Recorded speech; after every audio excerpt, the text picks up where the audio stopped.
আমি 2018 সালে ধানের শীষের প্রতীক নিয়ে শেরপুর সদর 1 আসন থেকে নির্বাচন করেছিলাম এবং সেই সময় আমি শেরপুর সদরের সর্বস্তরের মানুষের চোখে মুখে ধানের শীষের প্রতি জনপ্রিয়তা দেখেছি এবং তারা মাত্র 1 ঘন্টা ভোট কাস্টিং এ আমাকে যে পরিমাণ ভোট দিয়েছিল সেটিতেই বোঝা যায় যে তারা ধানের শীষকে কতটা ভালোবাসে। আর তারই পরিক্রমায় এবারও আমাদের দলের ভারপ্রাপ্ত চেয়ারম্যান জনাব তারেক রহমান সাহেব আমাকে শেরপুর সদর 1 আসন থেকে মনোনয়ন দিয়েছেন এবং তিনি সিদ্ধান্ত নিয়েছেন যে শেরপুর সদর 1 আসন থেকে আমি ইলেকশন করব। তো এই কারণে আমি আমাদের দলের ভারপ্রাপ্ত চেয়ারম্যান জনাব তারেক রহমান সাহেবকে ধন্যবাদ জানাই দেশনেত্রী বেগম খালেদা জিয়াকে এবং আমাদের দলের মহাসচিব মির্জা ফখরুল ইসলাম আলমগীর স্যারকেও ধন্যবাদ দিই। বর্তমানে একটা জেলা শহরে একটা আসনে অনেকগুলো প্রার্থী থাকবে, এটাই স্বাভাবিক, যেহেতু বিএনপি একটা বড় রাজনৈতিক দল। সুতরাং আমাদের এখানে একাধিক প্রার্থী ছিল।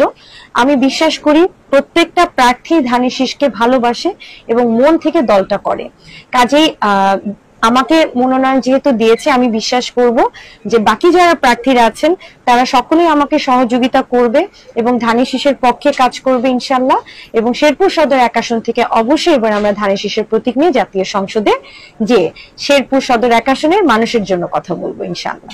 একজন নারী হিসেবে আমার প্রথম কাজই হচ্ছে নারীর ক্ষমতায়ন নিয়ে কাজ করা এবং নারীদের শিক্ষার হার বাড়ানো, নারীরা যেন নিগৃহীত না হয় সমাজে। একটা নারী চাইলে উচ্চশিক্ষা নিতে পারে, একটা নারী যেন হচ্ছে বঞ্চিত না হয়। পারিবারিক ভাবেও দেখবেন যে 2-3টা ভাই বোন থাকলে দেখা যায় যে ভাইরা বেশি প্রেফারেন্স পায়, বোনরা কিন্তু ওইভাবে প্রেফারেন্স পায় না। একইভাবে মেয়েরা শ্বশুর বাড়িতে গেলেও প্রেফারেন্সটা সেইভাবে পায় না। কাজেই আমি চাই আমার শেরপুরের সর্বস্তরের নারীদের উচ্চশিক্ষায় শিক্ষিত করতে এবং নারীদের বেকারত্ব দূর করতে, নারীরা যেন আত্মনির্ভরশীল হয় এবং নারীরা যেন নিজের ক্ষমতা বলে কোনো না কোনো কিছু করে খেতে পারে, তারা যেন সমাজের বোঝা না হয়। তো এটাই আমার প্রথম এবং প্রধান কাজ থাকবে।